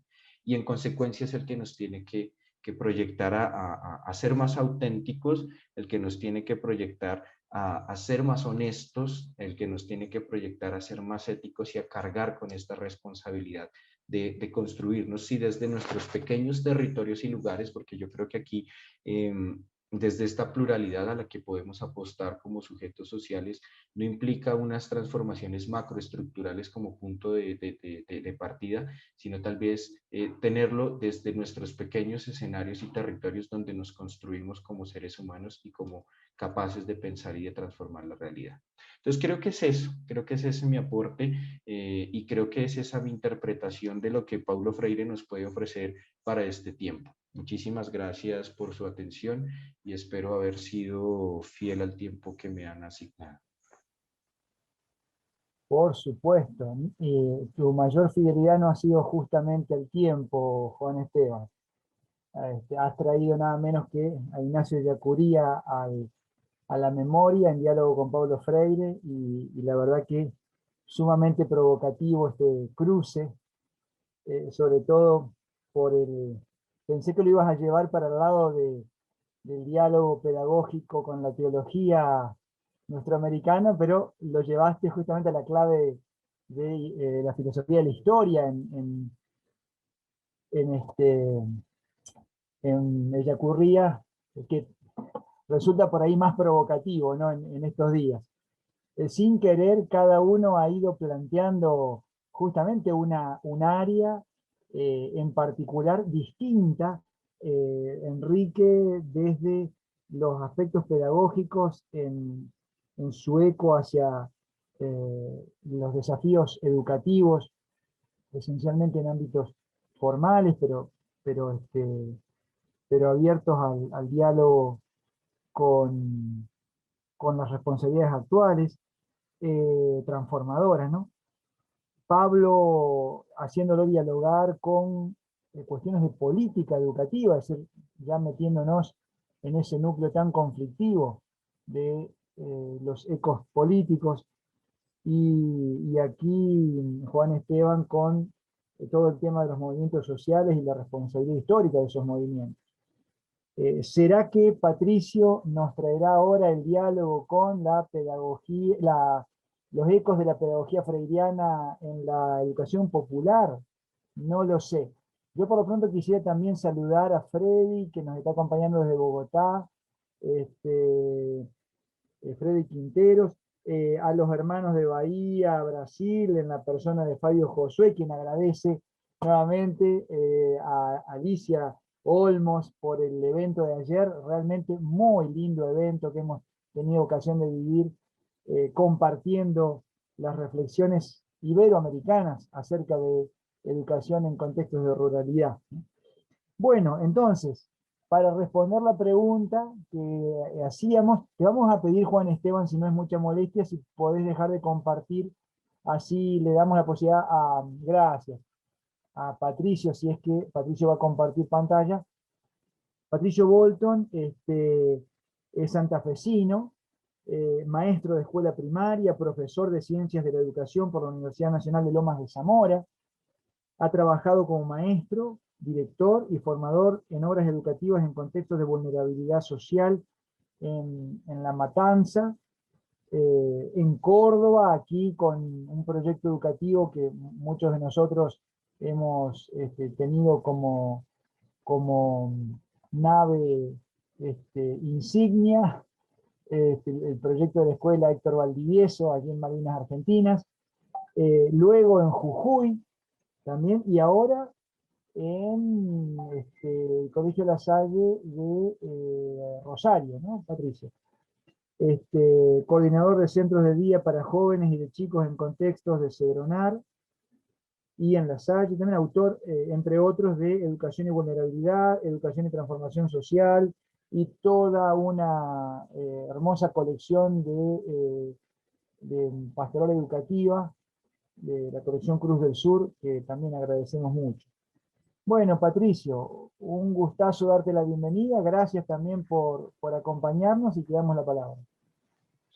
Bueno, muchas gracias, Juan Carlos. Gracias por la invitación. Gracias a Enrique, Pablo y Juan Esteban por las reflexiones que me ayudaron a pensar y a sentir como muchos de los que estamos hoy acá en esta tarde. Frente a la invitación de hoy, cuando lo miraba a Enrique antes, no me puedo callar, Enrique, me acuerdo, hace 20 años justamente, le llevaba a Enrique en la universidad el proyecto de la Escuela de Malvinas Argentina. Yo no lo conocía, Enrique, había tenido la posibilidad de leer su tesis y le llevé el proyecto de la Escuela de Malvinas y le dije, Enrique, queremos hacer una escuela inspirada en Freire, inspirada en la educación popular. Queremos que nos ayudes a pensarla, y bueno, y ahí empezó la relación con Enrique. Así que un gusto, después de 20 años, seguir cruzándonos y compartiendo. Pensaba en la invitación de esta tarde las posibilidades actuales de la pedagogía de Freire, y como alguien que le toca en el cotidiano acompañar maestros, ya sea en la formación en el profesorado o ya sea en el acompañamiento pedagógico en las aulas, se me ocurría compartir con ustedes 3 ideas, simplemente. Sobre la base de que la pedagogía de Paulo se funda en lo que el propio Paulo es, y lo que el propio Paulo fue, y lo que ese hombre encarnó y vivió. No hay pedagogía de Paulo Freire sin la historia concreta de ese hombre y sin el hacer, sentir, pensar del mismo Paulo. Y me parece que las posibilidades actuales de su pedagogía tienen que ver con nuestras posibilidades de reinventar y rehacer su camino como hombre y como educador en nosotros, hombres, mujeres de este tiempo. Y tres ideas pensaba para compartir, que las trabajamos muchos con maestros, y que me parece que son claves para este tiempo de tanta fragmentación, de tanta desconexión, de tanta atomización. Volver a pensar que si el maestro no se piensa a sí mismo, es difícil que pueda formular una pedagogía. Si el maestro no se piensa a sí mismo como hombre o como educador que hace posicionamientos, como decían Enrique, Pablo y Juan Esteban, y toman opciones y se comprometen y son explícitos en lo que van decidiendo, es difícil que puedan decir yo escojo por este camino pedagógico. Entonces me parece que quienes acompañamos maestros, estamos cerca de maestros y somos también maestros, cómo ser conscientes de las propias opciones y del propio camino que vamos haciendo para ser quienes somos. 3 cosas pensaba de Paulo que me gustaría compartir en esta tarde. Una es, Paulo empatizó con nosotros, un Paulo que empatiza, un Paulo que comprende y tematiza, y un Paulo que sueña. Y sobre esas 3 cosas quisiera que podamos pensar juntos. Su pedagogía podrá reactualizarse en la medida en que podamos, junto con Paulo, empatizar, comprender y tematizar y soñar. Y vamos con la primera. Paulo empatizó con otros, y empatizó en la clave de escuchar, de enraizarse históricamente, como decían mis compañeros. Leyendo sus escritos uno puede ver en Paulo un hombre profundamente empático, atento, en escucha y diálogo con sí, con el mundo, con los otros. En sus escritos se puede ver una gran capacidad de relación para con la historia, su capacidad de enraizamiento para con el mundo, su habilidad para ser honesto con la realidad. Les voy a invitar a compartir algunos textos del propio Paulo hablando de sí. Hablando de sí y de esa capacidad de ser para con los otros y de empatizar para con los otros y para con el mundo. En 1974, en su libro Concientización, Paulo nos decía, hablando de sus padres: con ellos yo aprendí el diálogo que he tratado de mantener con el mundo, con los hombres, con Dios, con mi mujer, con mis hijos. En Yaboatao experimenté lo que es el hambre y comprendí el hambre de los demás. En Yaboatao, niño aún, me convertí en un hombre gracias al dolor y al sufrimiento que, sin embargo, no me sumergieron en las sombras de la desesperación. En Yaboatao, cuando tenía 10 años, comencé a pensar que en el mundo había muchas cosas que no marchaban bien. Y aunque era un chiquillo, empecé a preguntarme qué podía hacer para ayudar a los hombres. En 1984, dialogando con otro teólogo latinoamericano, que ahora no me acuerdo el nombre, en este libro que se llama Una escuela llamada Vida, él se pone a recordar su trabajo en CESI y dice: yo dirigía el sector de educación que tenía que ver con las escuelas primarias para los chicos de las familias obreras. Eso duró más de 10 años. Fue la matriz de una parte de mis primeros asombros. Asombros ante el dramatismo de la vida.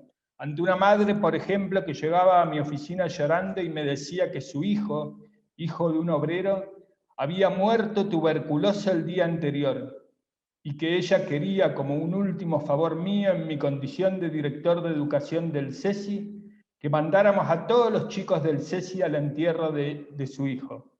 Solo eso quería. Era su último homenaje. Es como si esa madre, en el sufrimiento de ese día, necesitara hacer permanentemente la memoria de su hijo con la presencia masiva de sus compañeros de escuela en el entierro. Me fui asombrado y tratando de comprender la razón de ser de mis asombros, que en verdad, por un lado, me hizo aprender a dialogar con la clase trabajadora y por el otro me hizo comprender la estructura de su pensamiento, de su lenguaje, me hizo entender lo que yo llamaría la terrible maldad del sistema capitalista. Y me fui volviendo en la práctica un educador. Y fui aprendiendo desde aquella época a ejercer una práctica de la que no me aparté hasta el día de hoy, la de pensar siempre la práctica.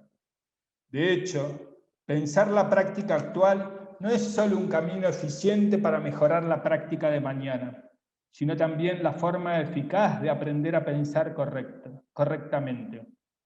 En esos momentos de mi vida, me abrí hacia ese trabajo que entonces no se llamaba educación popular, pero es allí que fui sellando un compromiso.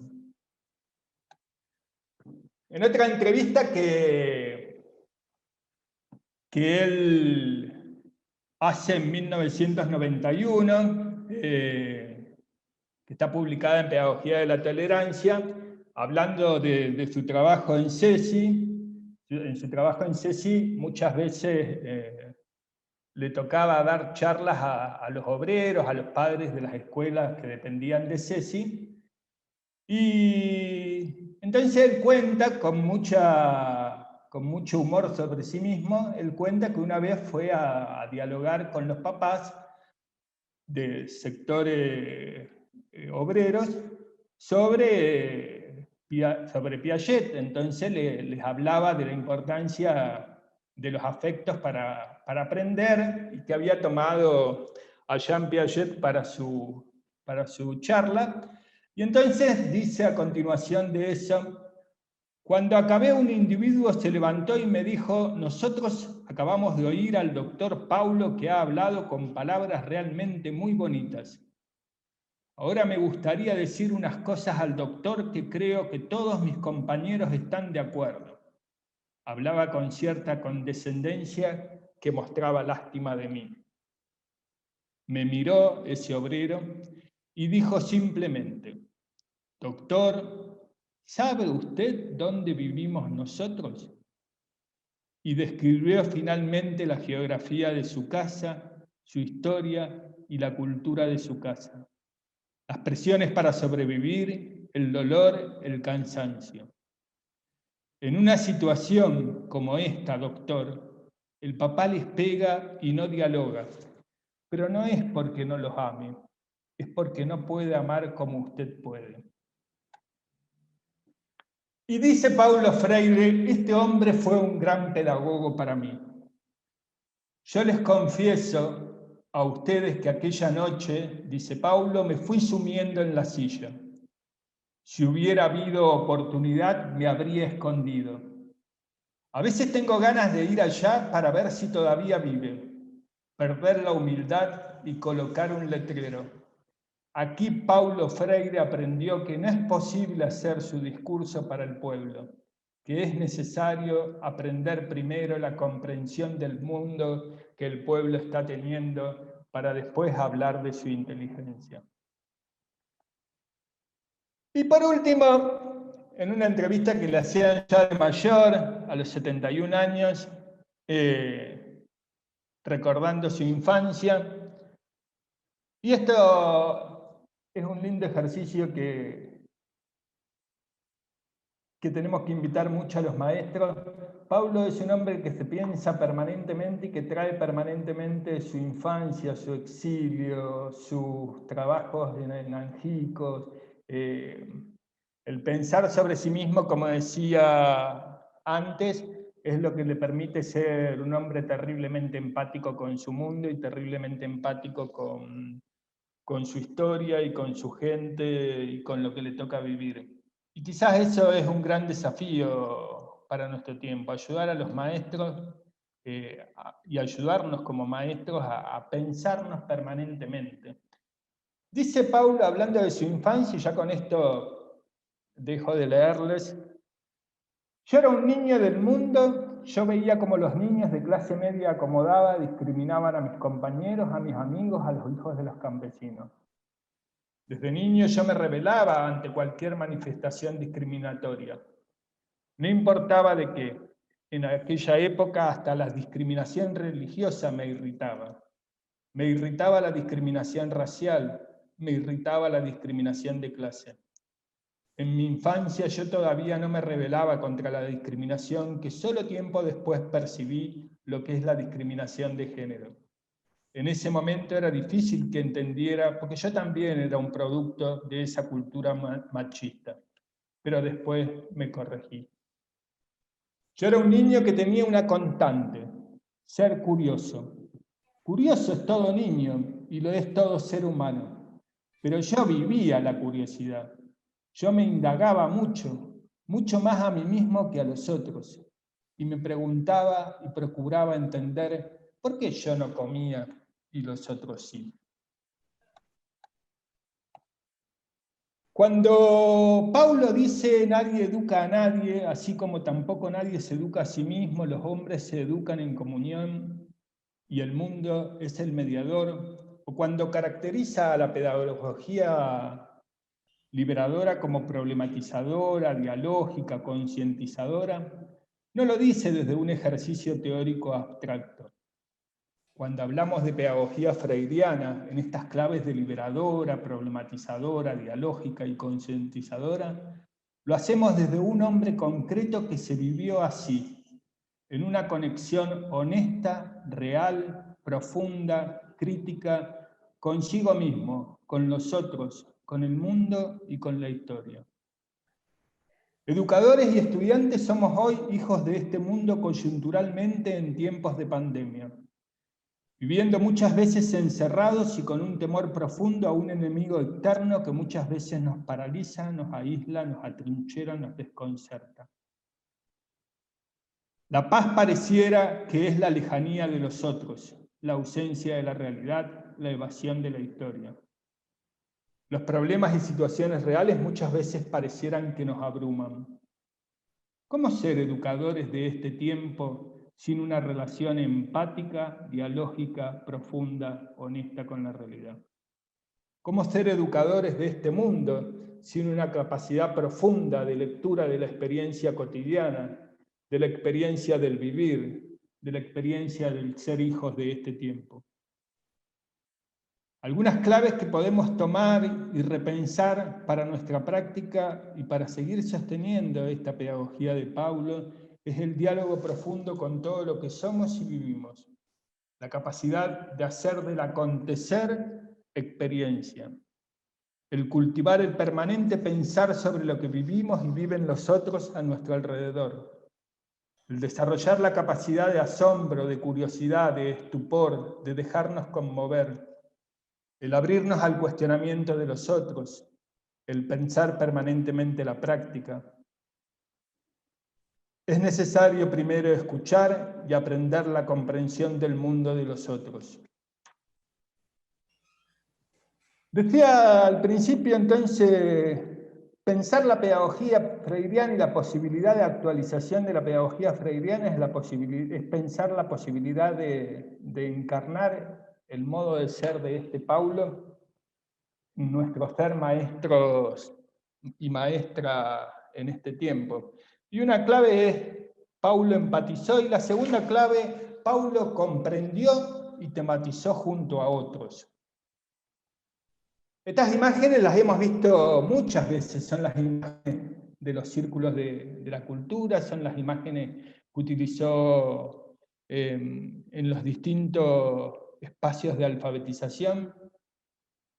Y sabemos el recorrido que hacía. Primero acercarse y escuchar, reconocer los núcleos temáticos, decidirlos junto a otros, escoger cuáles de ese núcleo temático iban a ser los ejes a partir del cual se iba a alfabetizar y a concientizar, elaborar las cartillas, decodificar en los círculos de cultura, alfabetizando y concientizando.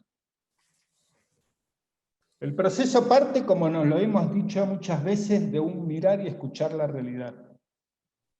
Pero como lo decíamos antes, no como una cuestión meramente metodológica, sino como una cuestión vital del propio Paulo, del propio educador, del propio maestro y maestra que quiera hacer ese mismo camino.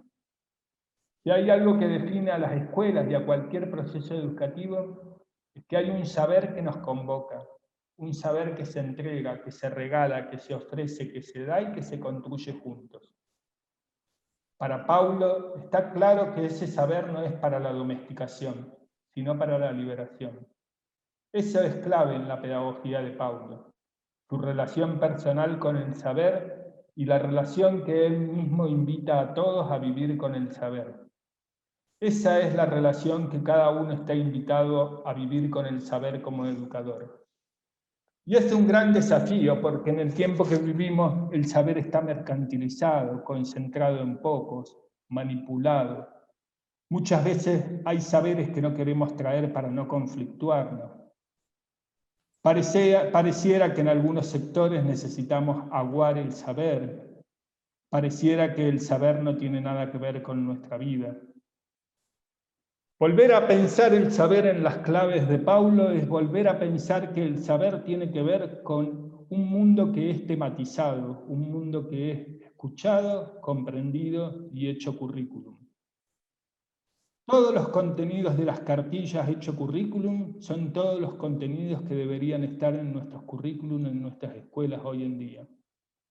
Porque los desafíos de la formación del hombre democrático, libre, organizado y empoderado, que necesitaron de esos saberes en los tiempos de Paulo, son los mismos que necesitamos en nuestros tiempos. Pareciera que muchas veces en nuestras escuelas el currículum es algo que entregamos con desgano, es algo que entregamos como con cierta obligación o con cierto desentendimiento con lo que pasa en la vida de las personas a las que los acercamos. Cómo volver a pensar un currículum que está cargado de un saber que tiene que ver con el mundo que se quiere vivir.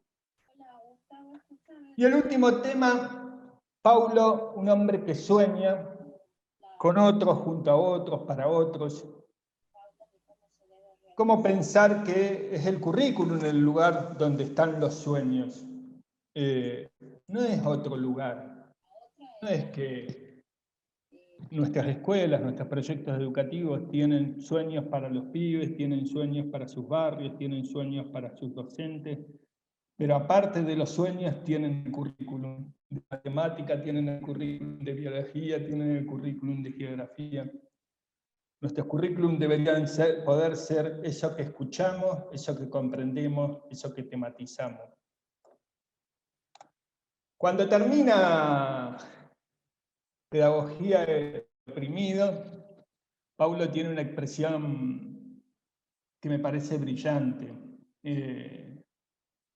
Paulo termina diciendo, en 1968, cuando termina de escribir esto, tiene 47 años, está en el exilio, está en Chile. Y Paulo dice, si nada queda de estas páginas, Pedagogía del Oprimido, esperemos que por lo menos algo permanezca. Nuestra confianza en el pueblo, nuestra fe en los hombres y en la creación de un mundo en el que sea menos difícil amar. Así termina la obra pedagógica más importante del maestro Paulo y con seguridad una de las obras más pedagógicas más importantes del siglo XX. Es magistral. Como educador solo desea seguir confiando en el otro, tenerle fe al pueblo, confiar en que es posible construir un futuro distinto donde sea menos difícil amar. ¿Quién de nosotros podría decir como maestro, como educador, como profesor, solo deseo una cosa, creer más en el otro y no dejar de soñar en que el mundo será distinto, se podrá amar un poquito más o al menos de un modo menos difícil? Lo magistral de la pedagogía del maestro Paulo y que tiene gran vigencia hoy es que esto no es algo que acontece al mismo tiempo que lo que vamos enseñando. Esto acontece en el mismo acto de enseñar, en el mismo acto de poner en escena el currículum, en el mismo acto en que se construye el saber.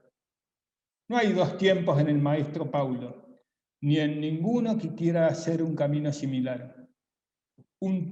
Hay un solo tiempo, un tiempo de apuesta en el hombre, un tiempo de confianza en el futuro, un tiempo de enseñanza del currículum. Es el mismo tiempo, el mismo acto de enseñanza, el mismo currículum, el mismo maestro. El conocimiento que construimos juntos es mi acto de ser docente, es mi fe profunda en el otro, es mi sueño por un mundo donde sea menos difícil amar.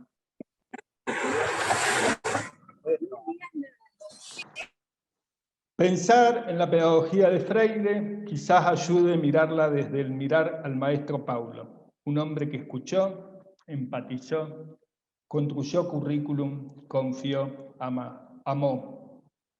Haciendo como maestros un camino parecido, podremos recrear, reinventar, revitalizar esto que se ha venido a llamar la pedagogía de Freire, que no es más que el querer ser maestros a lo Paulo. Muchas gracias. Muchísimas gracias a vos, Patricio. Una intervención más provocativa que la otra. Realmente creo que vamos a terminar comiéndonos las migajas del plato para no desperdiciar nada de lo que nos han servido hoy. La verdad que con mucho cariño les agradecemos a los cuatro, Patricio, Pablo, Juan Esteban, perdón, y Enrique, porque la verdad que ha sido tremendamente jugoso. Ahí yo les voy a dejar también, por lo que acabas de decir, Patricio, y permítanme hacer una breve memoria de alguna vez haber estado por ahí por la escuela Héctor Valdivieso en los talleres docentes de febrero, y ver que llegar a la escuela y ver que no había ningún maestro en los talleres docentes que estaban organizados por el Ministerio de Educación de la provincia. ¿A dónde estaban? Bueno, el hermano Patricio los había sacado a que vayan a recorrer el barrio, las casas de sus estudiantes, para hacer justamente lo que acaba de decir en teoría Patricio.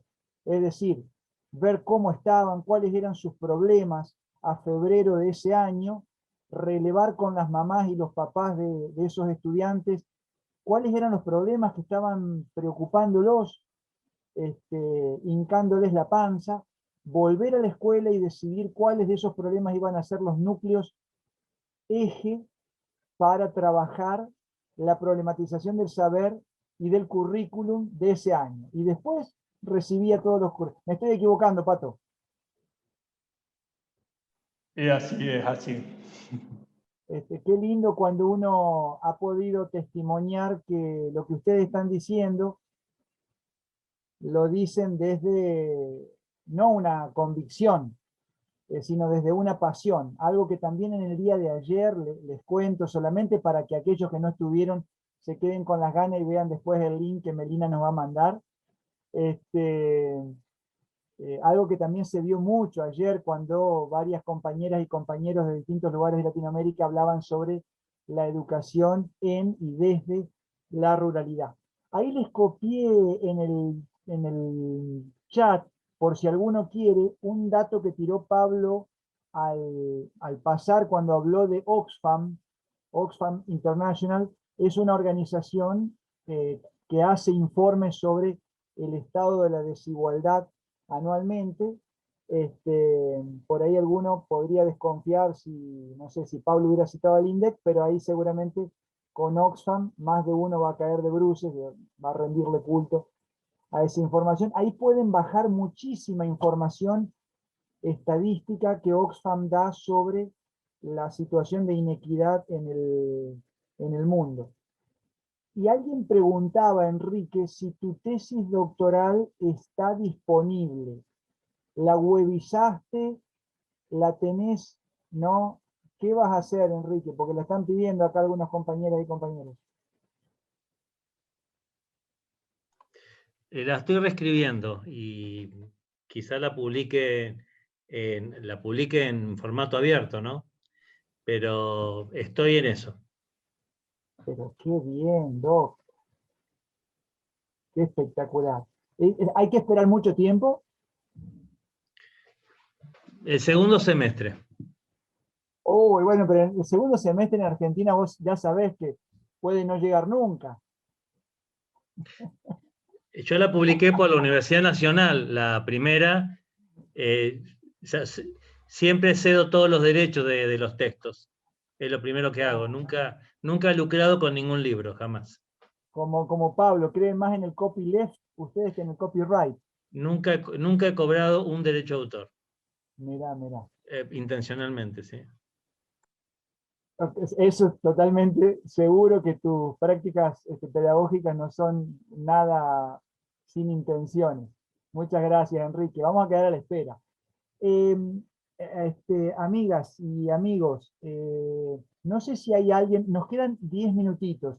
Yo sigo muy agradecido por tanta pasión y generosidad con la que hoy se ha compartido, pero no quiero ser vocero de nadie, así que si alguno o alguna quiere aprovechar estos últimos 10 minutitos para hacer algún reflejo o pregunta para que Juan Esteban o Patricio o Pablo o Enrique puedan regalarnos algo más de su reflexión. Y si no, vamos a dar por cerrado porque es viernes y el cuerpo lo sabe.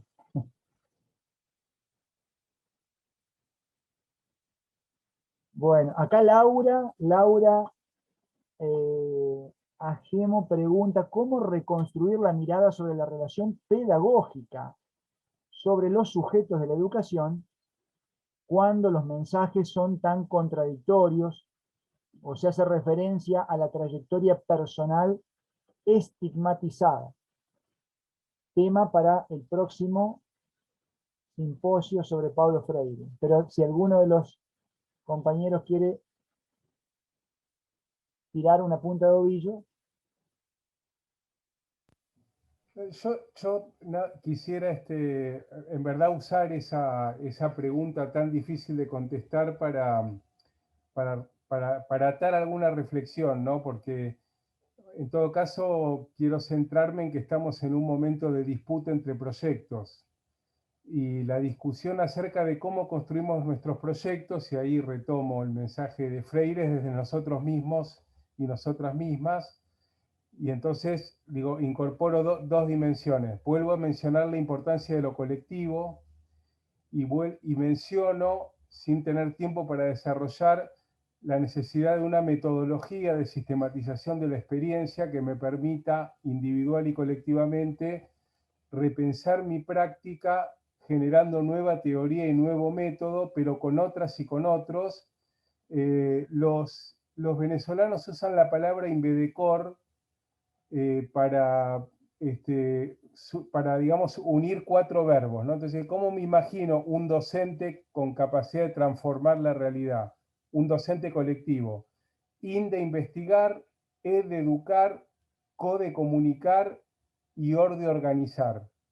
Entonces, me parece, yo quise poner mucho énfasis en que tal vez la tarea es recuperar el legado de esos individuos tan potentes, Paulo Freire, Gesualdo Sosa, las hermanas Cossettini, pero que tienen que convertirse en un proyecto colectivo, que sin eso no va a haber nunca un sistema educativo emancipador, aunque también dudo de que el sistema educativo emancipador pueda surgir de algo que no sea una construcción mucho más amplia que la educación y que implique refundar la economía, refundar lo común, refundar la política, refundar la educación. Entonces, este es justamente un momento histórico para inventar todo de vuelta, porque hasta donde llegamos y por donde estamos no podemos seguir, ¿no? Así que bueno, me agarro de esa intervención para convocarnos a continuar estos encuentros y espacios de trabajo y construcción que permitan transformar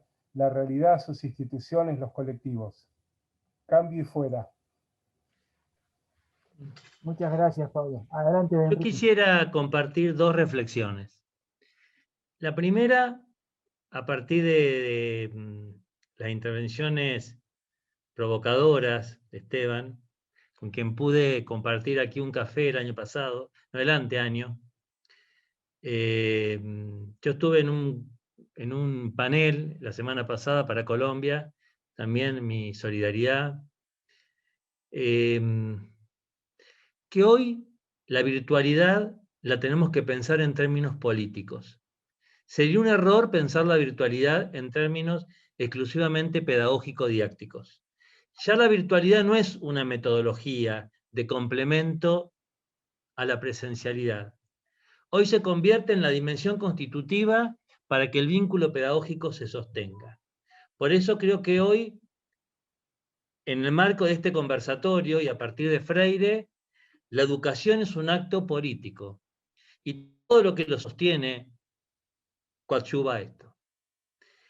Quiero decir esto también con todo respeto porque veo algunos compañeros, lo veo a Pablo y compañía.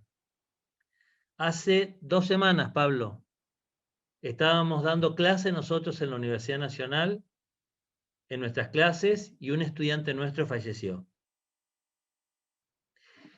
Hicimos el otro día un meet improvisado.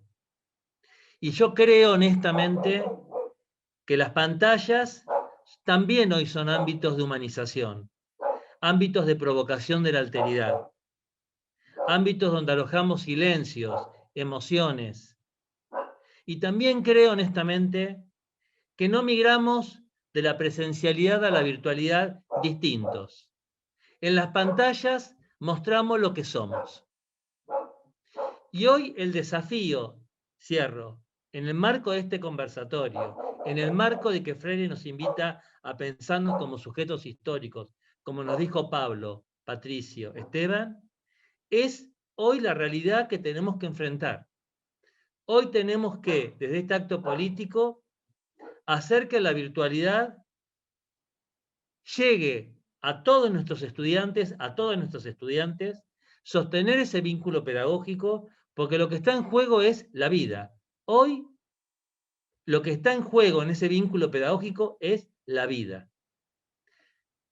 Esto es lo que yo quería decir y también me sumo al agradecimiento. Me emocionó mucho tu comentario, Patricio. Conozco el baldío de la Escuela Valdivieso, cuando me llevaste. Conozco las primeras construcciones. Conozco cuando se comenzaron a anexar otras construcciones.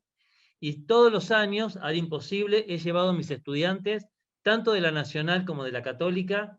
Ahora en la Católica no estoy más en el grado. Los he llevado a la Escuela Valdivieso, para que la conozcan. Y va a ser un motivo para invitarlo a Pablo, a Córdoba, cuando nos podamos dar un abrazo, para ir, no a la escuela, para ir a recorrer ese territorio, donde en ese territorio también hay un proyecto socioeducativo.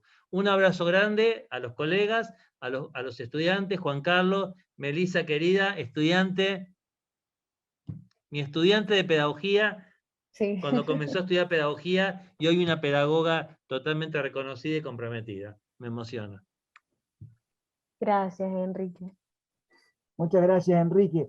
Un mensaje de Silvia Micheli, de la Asociación de Maestros Rurales Argentinos, dice muy interesante: tuve como vicedirectora a la señorita Cosettini en la formación de maestros rurales. Sus experiencias fueron punto de partida de nuestros trabajos posteriores en nuestra tarea como maestros rurales. Queridas amigas y amigos, seguramente daría para quedarnos muchísimo tiempo más, porque estar a esta hora de un día viernes del mes de junio sentado frente a la pantalla indica también una alta pasión por la pedagogía y su vocación transformadora. Así que quizás, para no sobreabundar en cosas que puedan opacar las tremendas intervenciones que nos han regalado Enrique, Pablo, Esteban y Patricio, cerrar el evento. El tiempo es un poco cruel, pero gracias a todas y a todos los que se sumaron hoy a acompañarlos. Les dejamos una invitación a volvernos a encontrar en julio, los primeros días de julio. El 1 de julio, este mismo conversatorio va a discurrir sobre la antropología de Paulo Freire, y el 2 de julio sobre la vigencia del pensamiento social latinoamericano de Paulo Freire. Y allí con nuevos panelistas, nuevas intervenciones. Así que 1 y 2 de julio, todas ustedes y todos ustedes invitados a participar. Gracias a la decana de la Facultad de Educación, Mariana Gali, a Juanjo Ramírez, secretario de Investigación y Posgrado, a Melina Faustinelli, coordinadora de Vinculación Tecnológica, por permitirnos este encuentro que hemos vivido con tanta calidez. Gracias de nuevo, que pasen un muy buen fin de semana. Pablo, Enrique, Patricio, Juan Esteban, nuestra gratitud. Muchísimas gracias. Muchas gracias. Muchísimas gracias a un todos. Un gusto, Pablo. Nos vemos. Gracias, Esteban, un gusto grande. Excelente. Gracias. Gracias a todos. Buenas tardes. Descansen el fin de semana, que nos lo merecemos. Gracias igualmente. Muchas gracias. Gracias, un placer. Gracias, José querido, gracias por todo. Gracias, Excelente, Melina. espectacular. Gracias, Toda una Enrique, y gracias profesional. a todos. Los conocí de pequeños, y ahora toda una colega, qué bien. Gracias. Muchas gracias a todos. todos. Gracias a todos. Muchas gracias. Un gustazo. Nos vamos. Hasta luego. Un gusto. Buenas noches a Gracias. todos. Muchas gracias. Gracias.